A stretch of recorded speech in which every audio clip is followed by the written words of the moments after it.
There is no elevator to success. You've got to take the stairs. So, what is your standard operating procedure? Your SOP. Hello again, everybody. I'm Eli's dad with Project Eli, where we educate, lead, and inspire. And once again, I'd like to invite you to join Eli and me as we go through a mentoring lesson. This time we're going to talk about something that one of my mentors used to always stress, which is your SOP, which stands for a number of different things. The first one is, of course, standard operating procedure. You know, Eli, one of the things that you want to do is you want to build yourself into a successful routine. And one of the things that is critical to success is to have a positive morning routine. What is it that you do every morning when you wake up? Well, one of the things that I always do, of course, is I do my meditations, my quiet thinking time. I visualize my objectives, things like that. We've talked about that quite a bit.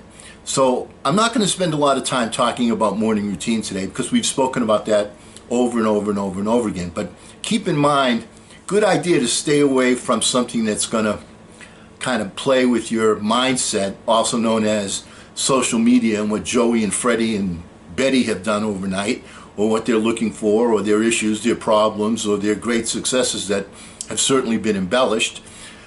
You've got to focus on yourself. You've got to have that first 5 minutes, 10 minutes of your day has got to be devoted to you and what you want to accomplish. So the first SOP is standard operating procedure, and especially as it relates to your morning habits. All right, and we're talking about habits here.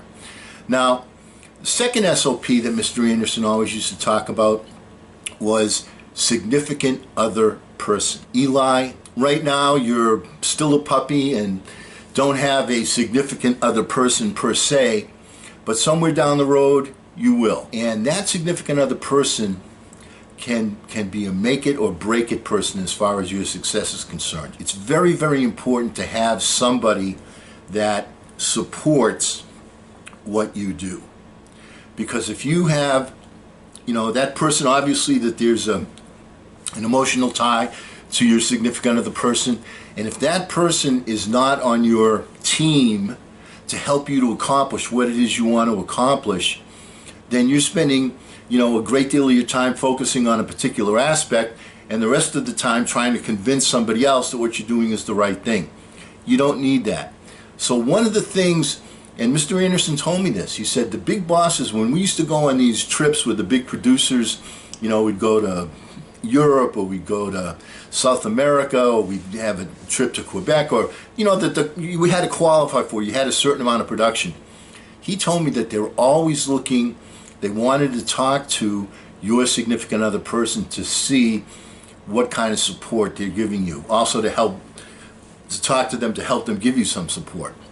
All right, so this is a key element, because if you want to climb that ladder, then it's essential that you have the person that's closest to you on your side. All right, next SOP that we want to talk about is your strength of position, or your position of strength, either way you want to look at it. You know, a lot of times when you're working with a company or you're trying to establish people to work with you, one of the things that is of critical importance is that you come from a position of strength. If you're a nobody, why should somebody want to latch on to you? One of the things that you want to do is you want to be a good performer in whatever endeavor it is that you're pursuing. Once you do that, then you start to add chips to your pile. And when you have enough chips in your pile, then you can encourage somebody else to go all in with you. If you don't have that position of strength, the strength of position, it makes things very, very difficult. So before you start asking for extra special assistance, always make sure that you're coming from a position of strength, a strength of position. The other thing that you want to talk about, another SOP, is the size of the person that you're talking to. And I'm not talking about Andre the Giant, okay? What I am talking about is, of course, their position in the company. What is the size of the person? So you have to remember that you can't be talking to people that are significant in the company the same way that you necessarily speak to your friends. You know what I'm saying? You know where I'm coming from? Dude, that's not the way those kind of people talk, as an example, Eli. You have to speak their language. And people that are in that kind of a position have a particular language, have particular habits. All right, you might think of it as sort of minor butt kissing, but in order to get the job done, they have to see you as one of them. So what is the size of their position, and try and make your actions, make your communication congruent with the person, with the size of the person with whom you're speaking. Another SOP that we want to focus on is the sum of the parts. Now, you know, you're going to find in life that there are some leaders that are able to take people, and when they put them together, they take the sum of the parts. The end result is significantly greater than the sum of the parts. These are the people that are able to get the chemistry to be right, to work in their favor. And then you're going to find other people where you have a whole team of outstanding individuals. My goodness, he's an all-star and he's an all-pro and he's someone that's been terrific in the past, and they don't mesh. It's essential that you, as the bus driver, put everybody in their proper seat on the bus so that they are performing with their strengths, not with their weaknesses, so that you're focusing on their strengths. And when you do that, the sum of the parts becomes significantly greater than the whole. And that's what you want. The whole becomes significantly greater than the sum of the parts. That's where you want to be. So there's sort of like we say when we talk about leadership, there's an art to it as well as a science. The science is getting everybody on the team to use the success formula, to have a vision, to every day to look at that, to move forward with it. And then when you do that, whether they know it or not, then they're acting scientifically.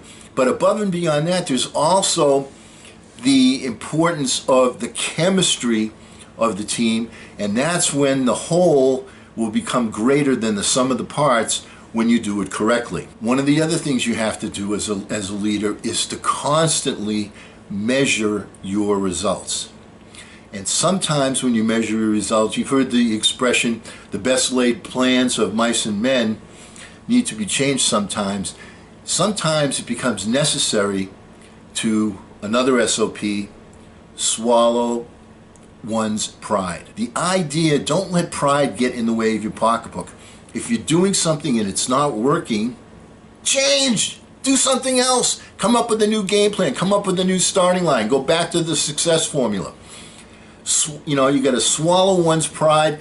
You can't always be right. The thing that's the most important is to be right at the end, not necessarily to be right in the middle. So you have to have the capability of swallowing your pride when it becomes necessary. And of course, once you do that, then we have to, SOP, switch our position. And when we switch our position, that means we come to a new starting line, we look at things from a new angle, a new perspective, a new paradigm, and we always keep the end result in mind. That's always the focus. But the way that you get to a certain place, that can change. And it can change any number of ways. It can change because of time, it can change because of personnel, it can change because of technology. You know, when you're talking about, just to give you an example, communication is, I'm sure you'll agree with me, a very key element. Now, years ago, they used to have, when the telegraph got invented, oh my goodness, what a great invention that is. The telegraph today is like a horse and buggy. Now, you can send an email to somebody, even the post office, writing a letter. You can send it, and you can do it in a second. And even beyond that, you're telling me Instagram, and I'm sure there are other things that I don't know about that I'm sure you'll teach me, Eli, that make communication even more effective, more efficient, and it's to be done more quickly. So once again, there are many different factors. The issue is still A wants to communicate with B. The how you get there, that can change. So it's important to be able to switch our position if we want to accomplish a goal based upon the scenario that's in front of us. And of course, you always want to know what end result you're seeking, so you have to be in a position to state our position. You need to be clear to yourself and to your team if you're a leader. What position is it that you're trying to achieve? There has to be a clarity. If there is no clarity, you're not going to get there. Clarity of purpose, singleness of purpose, but you have to know what it is you want. And once you do that, things will start to fall into place. Why is that important? Because once people know exactly the position you're trying to attain, once you know the position you're trying to attain, then when that's clear, the things around you start to relate to that position. But if it's not clear, how do the things around you relate to that if you're not even clear on it? That's one of the things, that's one of the universal laws. You know, the law of attraction as an example. Like attracts like. But if you don't know what you're looking for, you can't attract anything with it. So it's essential that there be a clarity, a state, you know, the state our position, state your position. It's a key element to being successful is that clarity. And then once you have that position, of course, you have to take action. And so the SOP for that is to saddle our ponies. Get on board and start riding. Dig your heels in, dig your spurs in, and start riding. Ride hard. Take massive action. When you take massive action, sometimes you're going to have mistakes. If you ride the pony too fast, sometimes you're going to miss the cutoff and you're going to have to, whoa, and then come back and go back. Life is like that also. But if you're not on the pony, if you're not saddling our pony right now, what's going to happen? You're not going anywhere. So you're standing still. But you got to get yourself in motion. And the other thing, of course, is once you get yourself in motion, you start to build momentum. And Big Mo is so critical because once you get your body in motion, it's easier to move forward. You may get to a new starting line, but you've got to start moving forward. Standing still isn't going to get anything done. So get on top of that pony, saddle our ponies, and let's get moving with it. And of course, in the big picture, the big scheme of things, what it is that you're doing, what it is that the team's doing, it must serve one's purpose or serve our purpose. What you're doing has to solve a particular problem, a particular issue. It could be you're more entertaining. It's something that entertains kids as an example. Or it could be something that allows you to communicate faster. Or it could be something that allows your car to run more efficient. I mean, there are a zillion different purposes out there. But you need to remember that what it is, what your objective that you're focusing on, that your burning desire, has to serve a particular purpose. And once it does, then you're in a position to take advantage of that, and that will climb you up a rung at a time up the ladder and help you to achieve that goal that you want to achieve and put you in a better position where once you get to the top of one mountain, then your vision expands and you can see further down the road. So the first thing is get to that first mountain, get to that first position, that peak, and then from that peak you're able to see other peaks. Just the same way as if you're, standing on the shore, you can see in the ocean so far, but if you get out in a boat and you go a couple miles out, you can see further out, can't you? That's what we're talking about. So you need to serve the purpose, and once you do that, then you're able to expand your horizons. Our thought for the day, very simply, is to be extraordinary, you've got to get comfortable being uncomfortable.